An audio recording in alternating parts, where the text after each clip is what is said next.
काली आपण सांगितलं आज प्रायोरिटीनं घेतली आहे।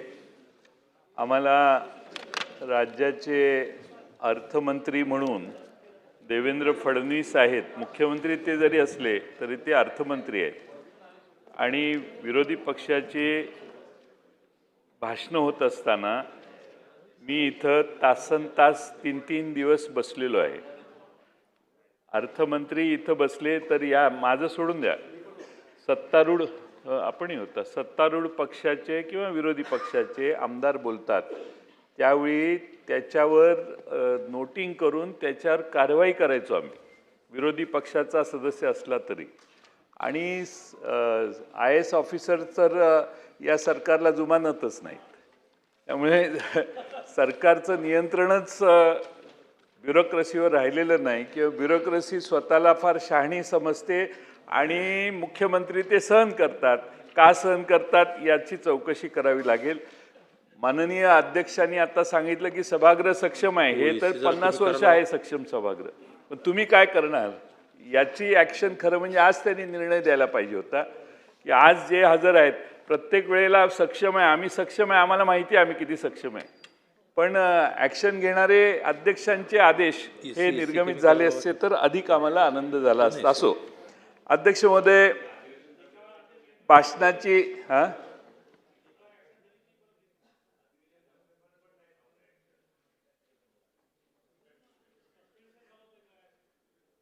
अध्यक्ष महोदय, भाषणाची सुरुवात महात्मा फुलेंचा गौरव करून माननीय मुख्यमंत्र्यांनी केली, फार चांगली बाब आहे।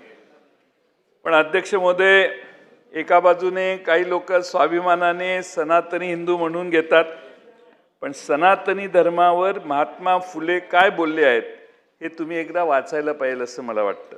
मी त्या विषयात आज जात नाही, पण महात्मा फुलेंनी त्यांच्या अखंडात नमूद केले की आद्यापेक्षा जास्त खर्च जे करती ऋणकरी होती जीवा कांच, म्हणजे उत्पन्नापेक्षा जास्त जो खर्च करतो तो कर्जबाजारी होतो आणि त्यामुळे जीवाला त्याचा त्रास होतो। अध्यक्ष महोदय, हे अर्थसंकल्पीय भाषण हे महात्मा फुलेंच्या विचारापासून पूर्ण फारकत घेणार आहे। आज राज्यावर 11,02,000 कोटी रुपयाचं कर्ज आहे। अध्यक्ष महोदय, कर्जावर शासन 70,000 कोटी रुपये व्याज देणार आहे, म्हणजे दिवसाला 192 कोटी रुपये, प्रति तासाला 8 कोटी रुपये, प्रति मिनिटाला आपण 13,31,000 रुपये व्याजासाठी देतोय। मुख्यमंत्र्यांनी परवा भाषण अर्थसंकल्पाचं समजा 1.5 तास केलं तर या कालावधीमध्ये आपण सरकारने 12 कोटी रुपयाचं व्याज भरलं। मी हे यासाठी सांगतोय अध्यक्ष महोदय की प्रचंड कर्जात आपण हळूहळू जातोय आणि त्यामुळे अध्यक्ष महोदय फार विशेष महत्त्व आहे की महात्मा फुलेंचा उल्लेख त्याने केला। महात्मा फुलेंचं लेखन आणि कार्य फार व्यापक होतं, सर्व क्षेत्रात होतं। त्यांचा शेतकऱ्यांचा आसूड हा जो ग्रंथ आहे त्यामध्ये त्यांनी लिहिलेलं आहे सुरुवातीलाच, विद्येविना मती गेली, मती विना नीती गेली, नीती विना गती गेली, गती विना वित्त गेले, वित्त विना शूद्र खचले, इतके अनर्थ एका अविद्येने केले। म्हणजे अध्यक्ष महोदय, सर्वांचं मूळ हे अविद्या आहे आणि अविद्या दूर करण्यासाठी तुम्ही अर्थसंकल्पात काय केलं? एकीकडे पैसे वाचवण्यासाठी दुर्गम भागातल्या कमी पटसंख्येच्या मराठी शाळा बंद करायचा कार्यक्रम चालू आहे आणि दुसरीकडे मागणी नसताना रस्त्यांसाठी भरमसाठ कर्ज काढून आपण रस्ते करायला लागलेलो आहे। अध्यक्ष महोदय, दुसऱ्या दिवशी वर्तमानपत्र वाचली, अर्थसंकल्प मांडल्यावर 2च प्रमुख बातम्या, एक म्हणजे कर्जमाफी शेतकऱ्याला आणि दुसरे पायाभूत सुविधा, म्हणजे इन्फ्रास्ट्रक्चर आणि कर्जमाफी हे 2च मुद्दे वर्तमानपत्रांनी त्याची नोंद घेतली अध्यक्ष महोदय।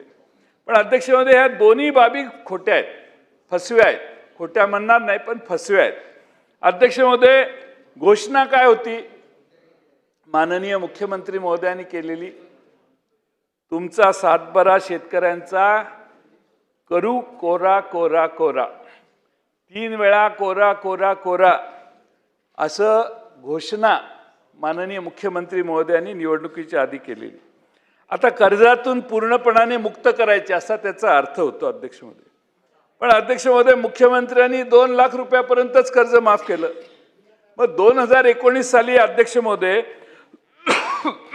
आमच्या महाविकास आघाडीच्या सरकारने उद्धव ठाकरेंच्या मुख्यमंत्री पदाच्या नेतृत्वाखाली पहिला निर्णय घेतला आम्ही कर्जमाफीचा. आणि अध्यक्ष महोदय 2 लाखाची आम्ही तेव्हा कर्जमाफी दिली. बस 7 वर्षांनी पुन्हा आपण तिथंच आहोत. राज्यावरचा 4 लाख कोटीचा कर्जाचा बोजा 11 लाख कोटीवर गेला. पण अध्यक्ष महोदय कर्जमाफीमध्ये काही वाढ झाली नाही. अध्यक्ष महोदय, सगळ्यांना महागाई आहे, तर आमच्या महाराष्ट्रातल्या शेतकऱ्यांना कर्ज महागाई नाही का? आणि म्हणून अध्यक्ष महोदय मला वाटत होतं, आशा होती की गेला बाजार 5 लाख रुपयापर्यंत तरी कर्जमाफी सरकार करेल.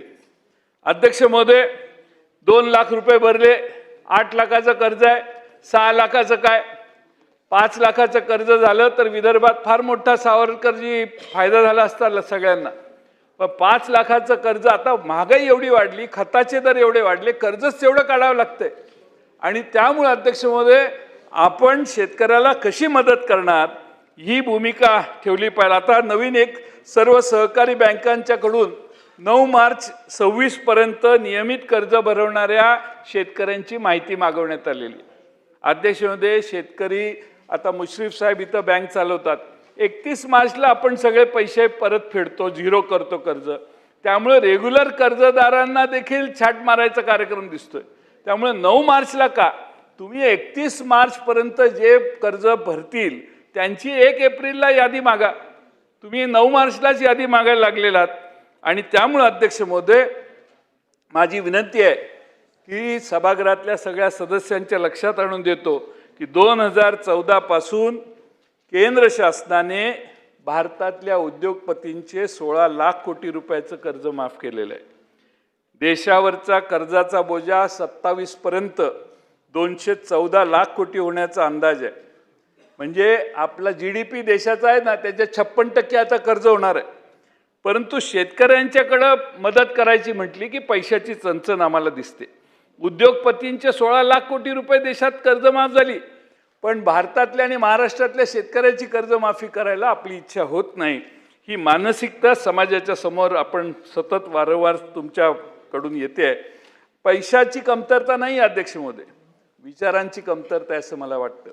कारण शेतकरी काय बॉन्ड ट्रस्टमध्ये पक्षनिधी काय देत नाही, त्यामुळे त्याचा काय वर वशिला लागत नाही, त्यामुळे त्याचं कर्ज माफ होण्याचा काही प्रसंगच येत नाही. अध्यक्ष महोदय, बजेटमध्ये सांगितलेलं आहे मुख्यमंत्र्यांनी कृषी GDP हा 55 अब्ज डॉलर वरून 47 सालापर्यंत 500